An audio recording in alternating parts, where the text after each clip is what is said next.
नमस्कार दोस्तों, स्वागत है आपका हमारे YouTube channel the art classes पर।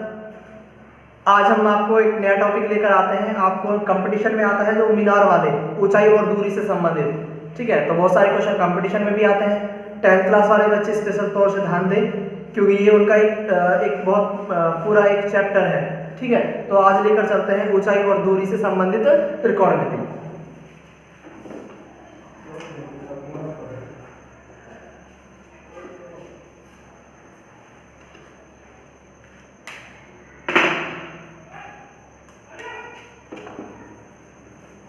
ऊंचाई और दूरी से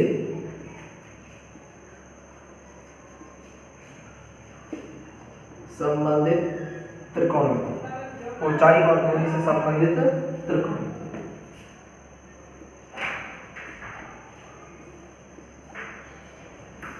देखिए दोस्तों, इसमें हमारे पास क्या क्या चीजें आती हैं, सबसे पहले उनके बारे में डिस्कस करेंगे। देखिए, इसमें जो सबसे पहले आता है वो आता है दृष्टि रेखा। क्या आता है? दृष्टि रेखा।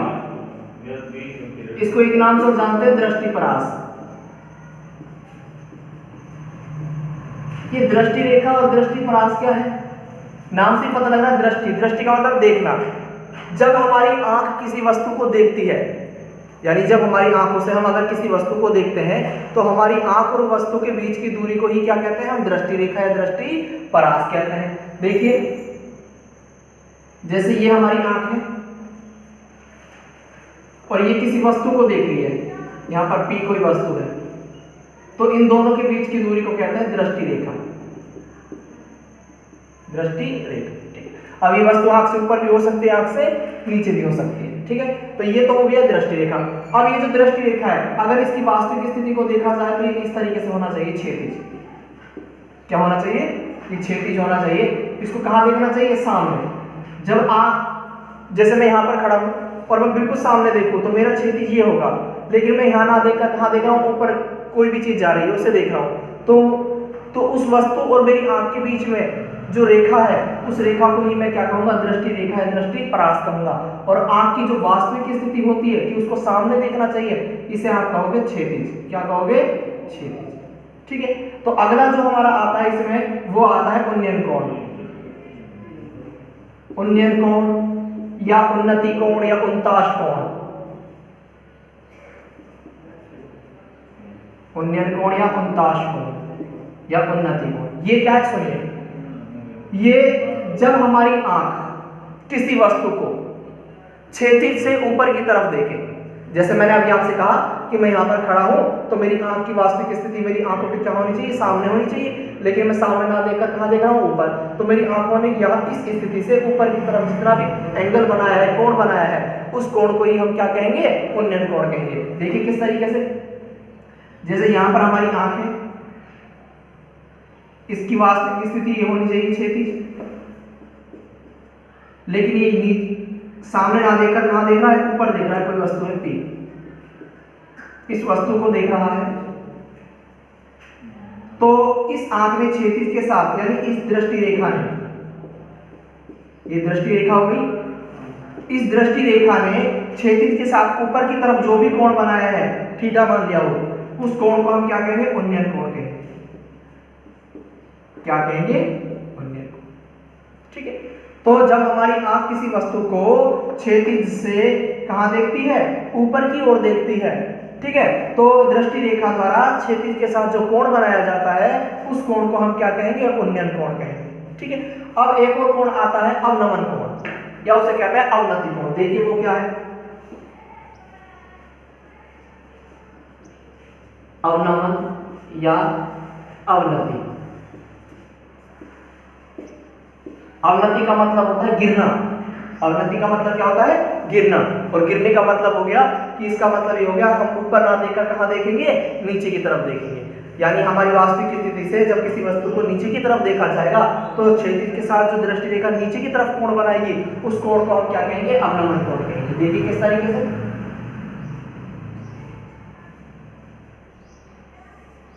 ये क्षैतिज हो गया और हमारी आंख ने कौन किधर की तरफ देखा वस्तु को, P कोई वस्तु है उसे कहाँ देखा, नीचे की तरफ देखा, और ये हमारी हो गई दृष्टि रेखा, दृष्टि रेखा। ठीक है, तो नीचे की तरफ जो भी कोण देखा उसे कहेंगे अवनमन कोण, अवनमन कोण। ठीक है दोस्तों, तो इस तरीके से हमारे पास ये क्या बन जाते हैं, उन्नयन कोण, अवनमन कोण और ठीक है दृष्टि रेखा है, दृष्टि परास। तो हमारे लिए दो कोण बहुत जरूरी है।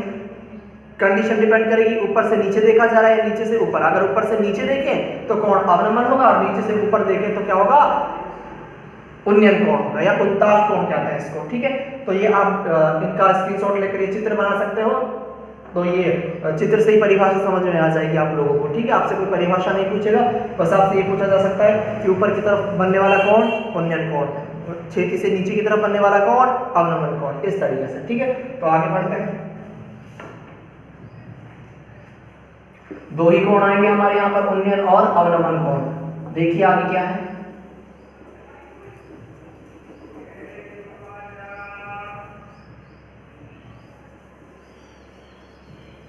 अब एक चीज और होती है कि ये उन्नयन और अवनमन कोण आपस में किस तरीके से रिलेटेड होते हैं। ठीक है, तो देखिए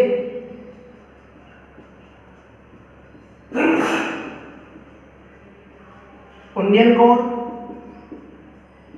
और अवनमन कोण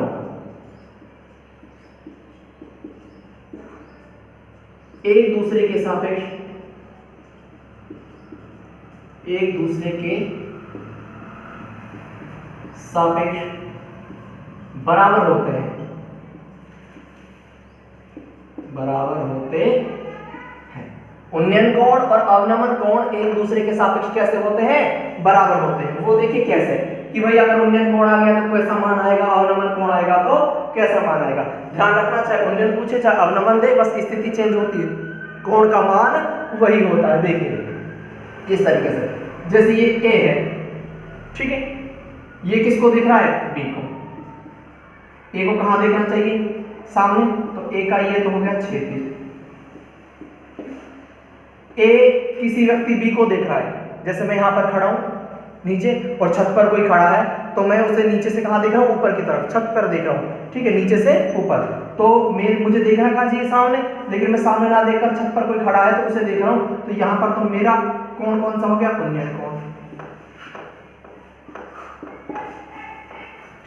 मेरा कोण कौन सा हो गया, उन्नयन कोण। अब देखिए ये जो B है उसको कहां देखना चाहिए, सामने, उसको सामने देखना चाहिए, लेकिन वो सामने ना देखकर वो भी क्या कर रहा है, वो मुझे देख रहा है नीचे की तरफ। उसने मुझे देखा, मैंने उसे देखा, तो क्या हो गया, अवनमन कोण। अब देखो A का तो B के सापेक्ष कैसा बन रहा है कोण, उन्नयन, और B का A के सापेक्ष कैसा बन रहा है, अवनमन, और ये इसका क्या है, क्षैतिज। और ये दोनों की क्या हो जाएगी, दृष्टि रेखा हो जाएगी। तो क्या कहेंगे, A का तो किसके सापेक्ष, B के सापेक्ष कैसा कोण है, उन्नयन। A का तो B के सापेक्ष उन्नयन कोण बराबर किसका, B का A के सापेक्ष कौन सा कोण बन रहा है, अवनमन कोण। B का A के सापेक्ष अवनमन कोण, इसका मतलब ये दोनों कोण आपस में क्या होंगे, बराबर, अवनमन। ठीक है दोस्तों, तो इस तरीके से अब चाहे ऊपर से नीचे देखें चाहे नीचे से ऊपर देखें, ये दोनों कोण कैसे होंगे, बराबर। आपको पता होगा, देखो Z की आकृति बन रही है और ये भी क्षैतिज है, ये भी क्षैतिज। क्षैतिज की क्या होता है, समांतर, और समांतर रेखा को जब कोई तिर्यक रेखा काटती है तो वहां Z की आकृति पर जो कोण बनते हैं वो एकांतर कोण कहलाते हैं, और एकांतर कोण आपस में कैसे होते हैं, बराबर होते हैं। इसलिए देखो यहाँ पर ये दोनों कोण आपस में कैसे हो जाएंगे, बराबर कोण हो जाएंगे। ठीक है, तो बात करते हैं आगे। तो ये अब आपको ये समझ में आ गया होगा कि भाई उन्नयन कोण हो चाहे अवनमन कोण हो, हमें क्या करना है, दोनों में एग्जिट मान होगा। ठीक है, इससे आगे अब हम देखते हैं, अब क्वेश्चंस करते हैं इसके संबंधित कि किस तरीके से क्वेश्चन आते हैं हमारे उसमें एग्जाम में। ठीक है, देखते हैं, या कंपटीशन के एग्जाम में। तो अगर हमें ये चीजें आती हैं तो हम फटाफट से क्या कर देंगे, सोल्व कर देंगे। ध्यान रखना, मैंने आपको एक सारणी मान पढ़ाया था, त्रिकोणमितीय अनुपातों का सारणी मान पढ़ाया था, तो वो सारणी मान है जो 30 डिग्री, 0 डिग्री, 45 डिग्री, 60 डिग्री और 90 डिग्री, वो मान अब इस चैप्टर में भी हमें काम आने वाले हैं। तो क्वेश्चन करते हैं, देखिए एक ऊर्ध्वाधर खंबे की परछाई, क्वेश्चन है हमारा एक ऊर्ध्वाधर खंबे की परछाई, एक ऊर्ध्वाधर खंबे की परछाई खंबे की ऊंचाई के बराबर है। एक ऊर्ध्वाधर खंबे की परछाई खंबे की ऊंचाई के बराबर है। ठीक है, एक खंबा है, उस खंबे की जो परछाई पड़ती है वो उसकी ऊंचाई के ही क्या है, बराबर है। तो सूर्य का उन्नयन कोण ज्ञात कीजिए। तो सूर्य का उन्नयन कोण ज्ञात करो। ठीक है दोस्तों, अब देखिए एक ऊर्ध्वाधर खंबे की परछाई खंबे की ऊंचाई के बराबर है, तो सूर्य का उन्नयन कोण हमें क्या करना है, ज्ञात करना है। देखिए कैसे, अगर मैं आपसे कहूं कि ये खंबा है, ये जमीन पर सीधा खड़ा होगा, ध्यान रखना इस कंडीशन में हमें क्या बनाने होंगे, समकोण त्रिभुज बनाने होंगे। ठीक है, ये सीधा खड़ा है खंबा, यहां पर सपोज करो सूर्य है। अब सूर्य की किरणें जब इस पर पड़ेगी तो इसकी परछाई ऐसे ही पड़ेगी ना, इस तरीके से, ये इसकी परछाई हो गई। ये दोनों आपस में क्या है, बराबर है। तो सूर्य का उन्नयन कोण, यानी यहां से अगर इसको देखा जाए तो थीटा का, ठीक है, ये ए माना, ये बी माना और ये क्या माना, सी माना। अब आपको पता है खंबे की जो परछाई है ये x, इसकी ऊंचाई के क्या है, बराबर है, ये भी x मान लिया, दोनों क्या मान ली, x। ठीक है, तो अब हमें क्या ज्ञात करना है, थीटा का मान ज्ञात करना है। किसका मान ज्ञात करना है, थीटा का। हमें देखना होगा यहाँ पर कौन सी भुजा हमें दे रखी है और कौन सी भुजा हमें ज्ञात करनी है। उन दोनों भुजाओं में हमें क्या देखना होगा, संबंध देखना होगा, तब जाकर हमें पता लगेगा कि यहाँ पर कौन सा फलन लगाया जाए, साइन का मान लगाया जाए, जहां मैंने आपको पढ़ाया था ना लाल बटे कक्का। तो देखो ये भी काम में आएगा हमें कि हमें उससे तो पता लगाना है कि कौन सा फलन लगेगा, और फिर उसमें थीटा का मान कितना है वो हम यहां से रखेंगे, सारणी से रखेंगे। देखिए माना खंबे की ऊंचाई बराबर परछाई, ये तो दे रखा है क्योंकि दोनों बराबर, इसलिए बराबर क्या मान लेंगे, x मीटर मान लिया। क्या मान लिया, x। अब देखिए अगर थीटा यहां पर बना है तो ये तो आधार है और ये लंब है, और लंब और आधार का संबंध किस में होता है, tan थीटा में। तो किस में होता है, tan थीटा। tan थीटा बराबर हो जाएगा लंब बटे आधार।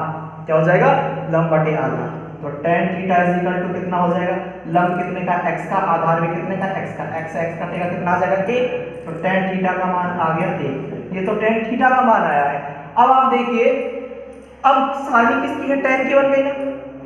देखो हमें लंब दे रखा है, आधार दे रखा है, और लंब और आधार में या आधार बटे लंब कर दो तो कोट बन जाएगा कोट, और लंब बटे आधार कर दोगे तो tan बन जाएगा। तो आप इनमें से कोई सा भी लगा सकते हो। तो मैं लंब बटे आधार लगा रहा हूँ tan थीटा। ठीक है, तो tan थीटा बराबर लंब बटे आधार, कितना दे रखा है, x बटा x, x x कटेगा कितना आ जाएगा, 1 आ जाएगा। तो tan थीटा का मान 1 आ गया। सारणी किसकी चलेगी, tan की। अब आप ये देखिए कि tan थीटा की सारणी में 1 किसका मान होता है। ध्यान करो कि tan थीटा का मान 45 डिग्री का मान कितना होता है, 1 होता है। तो क्या मैं 1 की जगह tan 45 लिख सकता हूँ, बिल्कुल। देखिए tan theta is equal to कितना हो जाएगा, tan 45 डिग्री। तो tan से tan क्या हो जाएगा, कट जाएगा, और थीटा बराबर कितना आ जाएगा, 45 डिग्री आंसर। तो हमारा सूर्य का उन्नयन कोण कितने डिग्री का आ जाएगा, 45 डिग्री का कोण आ जाएगा। ठीक है, तो इस तरीके से हमारे क्या कोण हो जाएगा, क्वेश्चन सॉल्व हो जाएगा। कुछ नहीं करना, बस आप सवाल को ध्यान से पढ़िए, सवाल को ध्यान से पढ़कर उसमें ये देखिए कि हमें क्या दे रखा है। ठीक है, और उसका हमें क्या बनाना है, समकोण त्रिभुज बनाना है और चीजों को दर्शाना है। ये चीज ध्यान रखना कि कोण कहां पर बना हुआ है। अगर कोण इधर बना हुआ है तो ये आधार है और ये क्या है, लंब। ठीक है, और अगर कोण यहाँ पर बना हुआ है तो ये आधार बन जाएगा और ये क्या बन जाएगा, लंब बन जाएगा। और किस कोण की बात कर रहे हैं, न्यून कोण। ठीक है, नेक्स्ट क्वेश्चन करते हैं।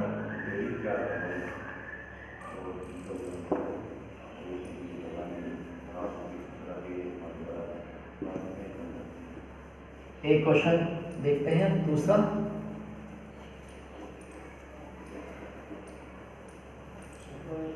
देखिए अगला क्वेश्चन है, यदि एक मीनार के पाद बिंदु से,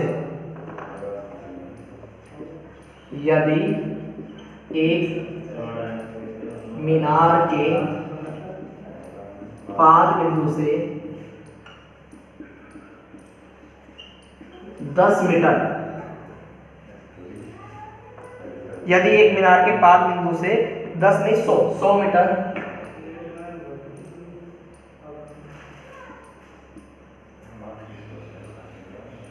मीटर की दूरी पर, 100 मीटर की दूरी से उसके शिखर का, 100 मीटर की दूरी से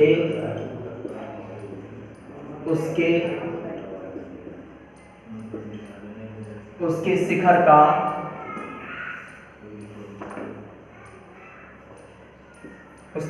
का उन्नयन कोण 60 डिग्री है। उन्नयन कोण कितना है? 60 डिग्री है। तो मीनार की ऊंचाई याद करो। मीनार की ऊंचाई निकालो। मीनार की ऊंचाई याद करो। यदि एक मीनार के पाद बिंदु से 100 मीटर की दूरी से एक मीनार खड़ी है, उस मीनार के पाद का मतलब होता है पैर, मीनार के आधार से 100 मीटर की दूरी से कोई बिंदु है, वहां से अगर मीनार के शिखर को देखा जाए तो कोण बन रहा है कितने डिग्री का? 60 डिग्री का। तो मीनार की ऊंचाई ज्ञात करें। देखिए, अगर मैं इसका चित्र बनाऊंगा तो सपोज करो ये मीनार है, ठीक है। इस मीनार के आधार से 100 मीटर की दूरी पर कोई बिंदु है, 100 मीटर हो गया। इस बिंदु से इस मीनार के शिखर को देखा जाएगा, शिखर का मतलब है चोटी। तो कोण कितने डिग्री का बनेगा? 60 डिग्री का। कितने का बनेगा? 60 डिग्री का कोण बनेगा। तो मीनार की ऊंचाई याद करनी है। माना मीनार की ऊंचाई क्या मान लेंगे? h। क्या मान लेंगे? h। ये a, ये b और ये क्या है? c। ठीक है, a, b और c। एक मिनट मार्कर चेंज कर लेते हैं।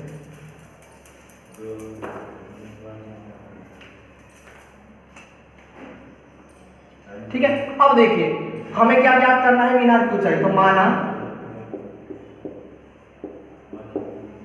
मीनार की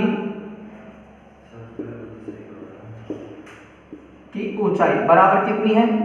h मीटर मान। अब देखिए, अब हमें ये देखना है कि हमें कौन सा फलन लगाना चाहिए। हमारे पास दो चीजें हैं। देखिए क्या हमें दे तो क्या रखा है? देखो कोण इस पर बन रहा है ना, तो ये तो हो गया हमारा आधार, और ये ऊंचाई ज्ञात करनी, ये हो गया हमारा क्या? लंब। और लंब और आधार में बताइए किसका संबंध होता है? मैंने आपको बताया था ना, tan का। लंब बटे आधार क्या होता है? tan theta. ठीक है, तो यहाँ tan का संबंध लेकर चलेंगे, और tan का मान देखना 60 डिग्री का। तो सारणी में देखिए tan 60 का मान होता है √3। कितना होता है? √3। तो ध्यान से देखिए, त्रिभुज ए बी और सी में tan थीटा बराबर लंब बटे आधार। tan थीटा का मान कितना है? 60 डिग्री। लंब का मान क्या माना है? h, और आधार का कितना है? 100। बात समझ में आ गई? tan 60 का मान सारणी में देखिए, tan 60 का मान सारणी में होता है √3। तो tan 60 की जगह √3 रख दूंगा, बराबर h बटा कितना हो जाएगा? 100। इसके नीचे 1 मानिए और क्रॉस मल्टीप्लाई वज्र गुणा कर दीजिए। h को 1 से करोगे तो 1 आ जाएगा, इसको इससे करोगे तो कितना हो जाएगा? 100√3 मीटर। कितना हो जाएगा? 100√3 मीटर। ये आंसर, ये भी दिया जा सकता है आंसर। अगर आंसर आपको ऑप्शन में पॉइंट में है तो ध्यान रखना √3 का मान कितना होता है? 1.732। या इसको ऐसे भी कर सकता हूं, h बराबर 100 गुणा 1.732 √3 का मान होता है। ठीक है, इसको इससे मल्टीप्लाई करोगे तो h बराबर कितना आ जाएगा? ये पॉइंट इधर चला जाएगा, कितना हो जाएगा? 173 पॉइंट कितना हो जाएगा? 2 मीटर। ये आंसर भी आपका हो सकता है। ठीक है, 100 से मल्टीप्लाई करोगे तो ये पॉइंट 2 पीछे खिसक जाएगा और कहां पर आ जाएगा? 173.2 मीटर आंसर हो जाएगा। लेकिन ध्यान रखना एग्जाम में ज्यादातर इस तरीके से ही आपको आंसर दिए जाते हैं। ठीक है, बोर्ड क्लास वाले बच्चे यहां तक निकाल आते हैं, कोई दिक्कत नहीं, लेकिन कंपटीशन वाले बच्चों को कई बार पॉइंट वाला आंसर पूछ लिया जाता है। ठीक है, तो ध्यान रखना यहाँ पर √3 का मान कितना होता है? 1.732, और ऐसे ही √2 आ जाएगा, उसका मान होता है 1.414। ठीक है, तो इस तरीके से हमारे क्या होते हैं? कुछ क्वेश्चंस होते हैं। ठीक है, नेक्स्ट वीडियो में और क्वेश्चन लेकर आएंगे।